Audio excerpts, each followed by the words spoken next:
YouTube! Don't you dare be sour! Clap for your newest YouTuber and feel the power! It's a new channel, yes it is.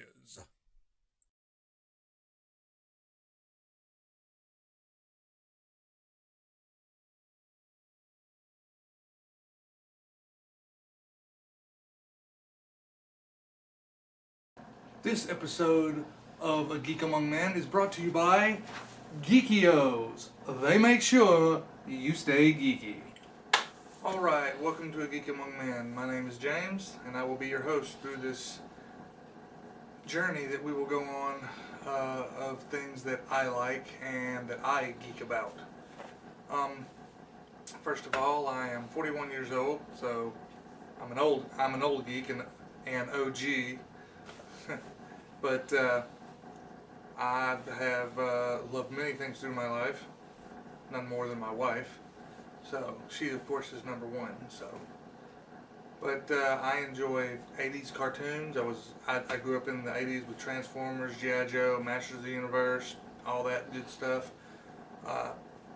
And this video channel is just me talking about the things that I love and the things that you want me to talk about. If you hit me up on Twitter, or I've got a Facebook page, or you can just leave comments in the links below. But anyway, so I'm just here. This is just my first video. I'm new to posting videos on YouTube. I've watched a lot of videos on YouTube.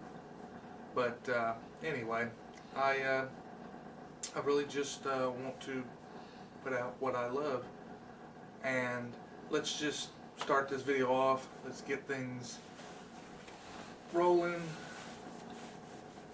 First of all, of course, everybody, Star Wars The Last Jedi came out. Everybody's hating on it. That's all I see on YouTube mostly, is people just hating on this movie, and I understand. As a diehard Star Wars fan myself, this movie was a disappointment. Do I think Disney has killed Star Wars? Do I think The Last Jedi has killed, or Rian Johnson, or anybody involved with this movie has killed Star Wars? No. It's disappointing, yes. There are things that I personally am like, what the heck were you thinking when you did this? My main problem with this movie was the whole storyline with Finn and the new character Rose. The new character Rose seems kind of one-dimensional. She's just the optimistic, upbeat. She's basically what Finn was in The Force Awakens. They basically just took his character traits and traded it off on another character, because Finn in this movie is a lot more cynical. It's like, I've seen the galaxy, I know what it is, and now I'm tired of it. But anyway, I digress. The whole thread of them going to the casino planet and, having to find the master code breaker and all that seemed like it could have been good. But my main problem with it is it was unnecessary. It's like, I understand that Holdo did not have to tell Poe her plan at all, because he'd been demoted. Hey, who the heck are you? Blah, blah, blah, blah, blah. But if she just pulled him aside and said, I have a plan, it's going to be okay, something like that, other than just, oh, we're just going to run until these ships just basically run out of gas. It was basically the equivalent of the OJ freeway chase in space. That's pretty much what this was. I think eventually I'm going to try to find the audio of the OJ chase footage, and when that comes out on DVD, I'm going to release a video with the OJ audio on it. That just to me would be hilarious. Or maybe one of you could do it. But and then of course, the whole thing with Luke being a grumpy old man, get off my island, I don't want to do the Jedi thing anymore.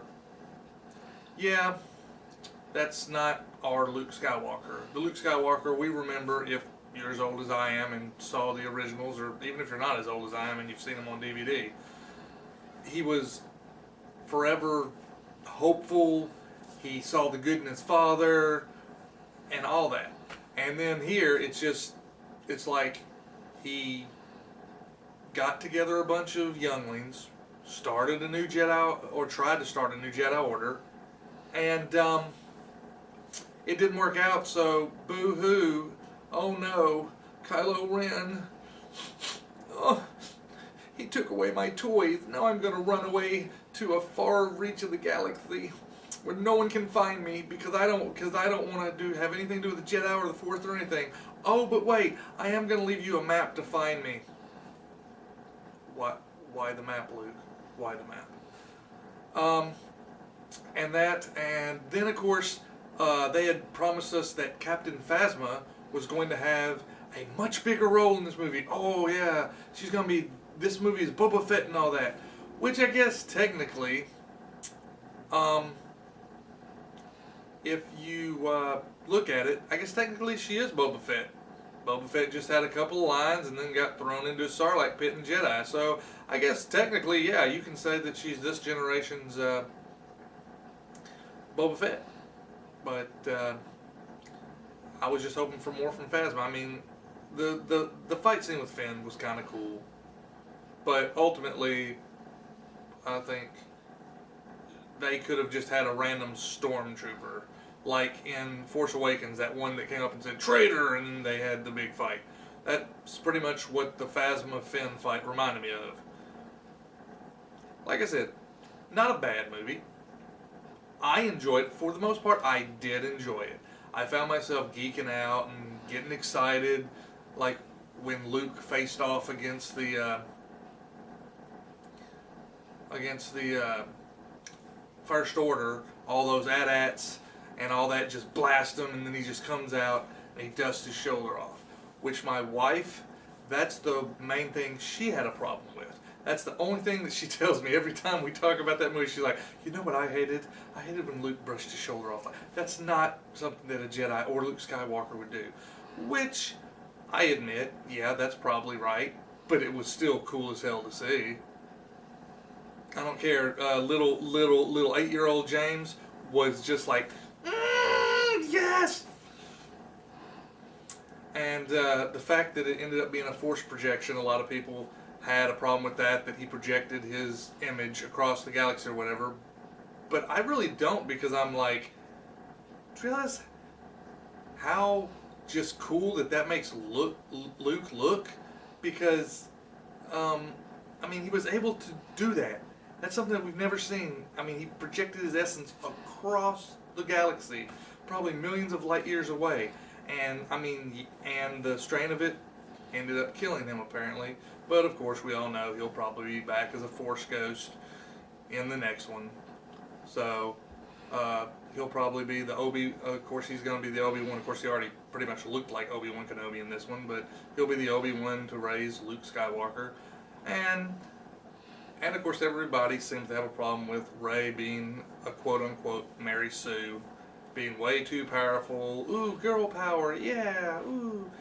Which, I'm sorry, anyone who didn't think that when Rey showed up in Force Awakens and suddenly like knew how to fly the Millennium Falcon and all that, if they didn't know that she was going to be like the next Jedi and she was going to be able to do anything in this culture, you were just kidding yourself.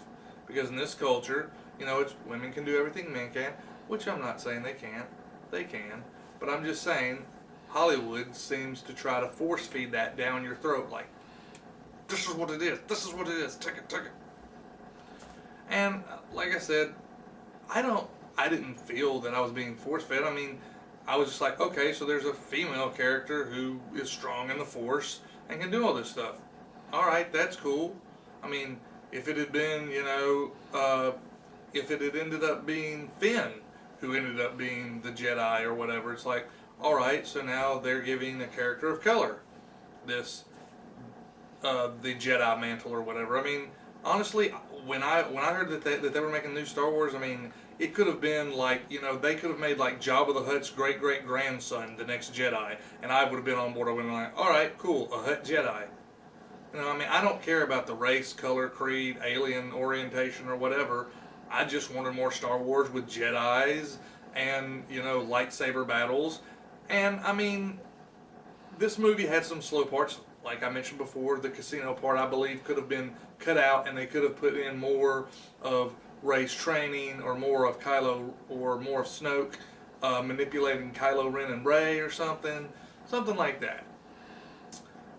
And I think that could have just all been cut away. I think the main thing that we got from that was Benicio del Toro's character. I can't remember. DJ, that's his name. DJ. And then we got the fact that, there are bad rich people in the galaxy that are making money off the good guys and the bad guys by selling them weapons and stuff. And then, let's see, don't be cruel to animals, and don't make slaves out of little kids. Although I did notice that when Finn and Rose decided to set something free, it was those horse creatures and not the slave kids. So Disney, you're telling us that it's okay to imprison people, but if you imprison animals, nope, that's where we got to draw the line. People are okay, that's just people. But little Fluffy, you better leave him alone, or we'll come and get you. The Jedi will come and attack you and destroy you. Which may be what happens in the next movie. We're going to get a subplot where Rey goes back to the casino planet and frees all the animals, and probably the people too. Because, Broom Kid, Force Broom Kid, he's got to become a Jedi, so maybe Rey will go and maybe they'll go back and save all them, and Broom Kid will be her Padawan. I don't know. But, like I said, overall enjoyed the movie. Had a good time, had a fun time. Most of the time my family and I would go see the Star Wars movie again for our Christmas Day movie. This year we didn't, because I'd already seen it, and we decided to go see Jumanji: Welcome to the Jungle, which we all enjoyed, I think, together. That is a really, really good movie. I would recommend that one. Jack Black acting like a teenage girl is just hilarious. It seems like it would get old after a while, but it does not. He is hilarious in every scene he does. And Kevin Hart, as usual, just funny. Him and The Rock together, the chemistry. And the girl who plays Ruby Rose, or Ruby Roundhouse, she just brings it in every scene. The part where she has to pretend to flirt with some guards, and she's like awkward about it, is just hilarious. It's a great movie, good time. I highly recommend that one. I still recommend Star Wars: The Last Jedi. If you haven't seen it, go see it. If you have seen it and you didn't like it, I'm sorry for you. And if you have hate in your heart toward Rian Johnson, Disney, and the new way Star Wars is going, I'm sorry for that too. I'm still going to be in line next year for the Han Solo movie. Not expecting too much from it, but it involves my boy Han Solo, so I will be there. Chewbacca's going to be there. We've got Lando Calrissian's in the movie, and so yeah, it seems like if nothing else, it'll be a good popcorn movie. Alright, now we got Star Wars out of the way. Next thing, I guess, would be the Disney and Fox merger, or buyout, whatever you want to say. I personally don't have a problem with it. Yeah, Disney's going to do what they're going to do with these franchises and stuff, but the main reason why I'm excited is because we get Fantastic Four, the X-Men, and Deadpool back in the MCU. So I'm very excited to see what Kevin Feige will do with his new toys. How he will integrate that into his overall vision for the Marvel Cinematic Universe. It will be very interesting to see. I know a lot of people are worried about Deadpool because it was rated R, and that's why it works so well, because that's what Deadpool is. He's a rated R character. He drops some F-bombs. There's lots of graphic violence. I really hope that they will stay true to the character. I don't know, but I do hold out hope. So that's my take on that. With all the other stuff like Die Hard and Aliens and all that, let's be honest, the Aliens franchise pretty much is on its last leg at this point. They tried to go back and do the prequels with Prometheus and all that, and Alien Covenant, which Covenant I liked better than Prometheus, but still, I just think they should probably let that die off. I mean, I love the Alien franchise as much as anybody. I love the Aliens, I love Ripley and all that. But it had its heyday, it had its really good movies, and maybe someone can bring it back. I'm not sure it's Disney, but who knows? I mean, Disney now pretty much runs Hollywood. They own all the big corporations except for Universal and Sony, which Sony's playing ball with them now with Spider-Man and everything. So who knows? There may be a merger there where, or at least they let the Spider-Man characters come into the MCU and vice versa, and maybe we can get a true Marvel Cinematic Universe with everybody playing with everybody, and that to me would be great. I wish DC could get some really good movies. Justice League was not bad. I didn't mind it.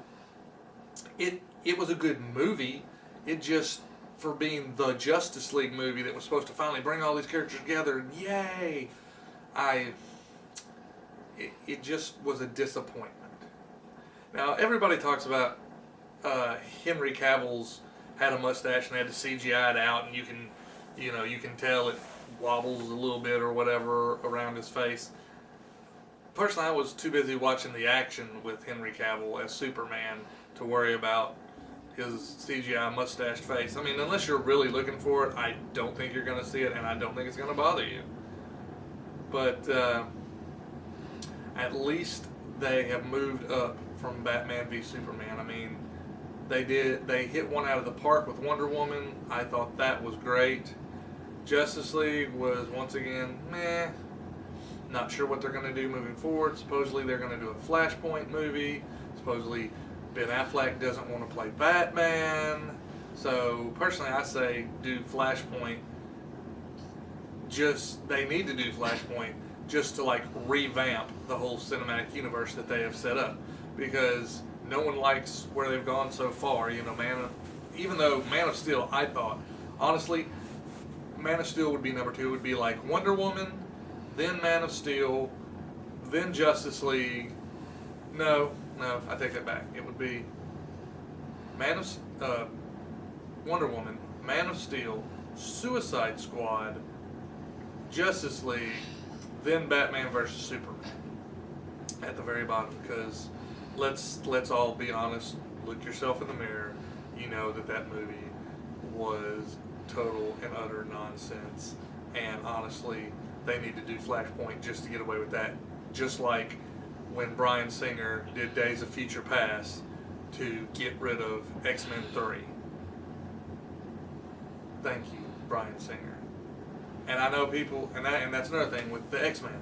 A lot of people think when Bryan Singer came back, he didn't do a good job. Days of Future Past, I loved. I even liked Apocalypse. It wasn't exactly like the comic book. But people who think movies are going to be exactly like the comic book need to realize they can't be. To be a good movie for a wide audience, it can't be. Yes, comic books tell great stories, and there are ways to incorporate those stories into a movie. But frame for frame, shot for shot, everything is not going to look great. Now, I'll admit Apocalypse did look a little bit like Ivan Ooze. I heard that all over the internet, and I do actually agree with that. But Oscar Isaacs nailed it, and they just did a good job with those movies. And so that's great. So moving on from movies, now we'll move into wrestling. For I am a big wrestling geek. I am a huge wrestling geek, as my wife well knows. Every time there's a pay-per-view on Sunday, I tell her, I was like, baby, it's a wrestling weekend. So on Sunday night, I'm just going to be plopped down in front of the TV watching the WWE Network for 3 hours. The big news out of wrestling right now is, of course, Kenny Omega versus Chris Jericho, Wrestle Kingdom 12, coming up this Thursday at like 2 or 3 in the morning our time. Me personally, I'm going to wait and watch it on Friday. So Friday night, I will be plopped down in front of the TV for 3 or 4 hours, however long it is, and I'm going to try to get a review of that up sometime next week. I'm going to try to do these videos every Monday, because I can do 1, maybe 2 over the weekend, and then maybe release a video on Monday. For right now, that's kind of what I'm going to try to do with my schedule, because I'm self-employed, and when customers call, I got to go during the week.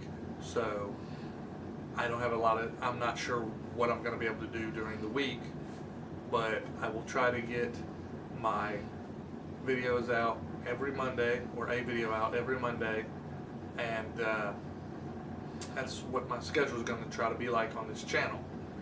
I hope that you guys like these little talks I do, just saying what I think about certain things, or if you'd like to see me talk on a certain subject, I can do a subject where I will just talk about that. I can do videos on whatever you would like to hear me talk about. I'm new to YouTube, so I know probably not going to have many subscribers at first. I'm hoping after this first video, maybe y'all will pick up on what I'm about, and maybe it will resonate with y'all. Maybe some things that I'm a geek about, y'all be a geek about. As you can see by my shirt, I'm definitely a Dragon Ball geek. Not big into the overall anime. Like, I know Akira, Fist of the North Star, Dragon Ball Z, Dragon Ball Super. I even know Dragon Ball GT, unfortunately, the flaming pile of poo that was. But I'm not watching like My Hero Academia. I think I've watched Seven Deadly Sins, Attack on Titan. That's good. I've actually read forward on the manga in that, just because I wanted to know what the heck was going to happen, because it was so engaging. So that's what I'm about. I've gave you my opinions on some things, some of the big stories. I'll try to keep up with what's new, what you want me to talk about, what's happening in geek culture, what's happening with, the movies, video games. I do play Paladins online, because that one's free on PlayStation 4. Saiyan Slayer is my name, and you can, if you're playing Paladins, you might be able to catch me on there, and probably shoot me in the head when I'm not looking. But so that's what this channel is going to be. Alright guys, if you want to hit me up, you can hit me up on Twitter at Geek Among Men with the underscore in between each word, or you can hit up my page on Facebook, A Geek Among Men, and or of course you can just comment right below in the comment section and just give me your ideas, your thoughts, any feedback, constructive criticism. Haters gonna hate, whatever. So I will catch you guys next week, and until then, stay geek.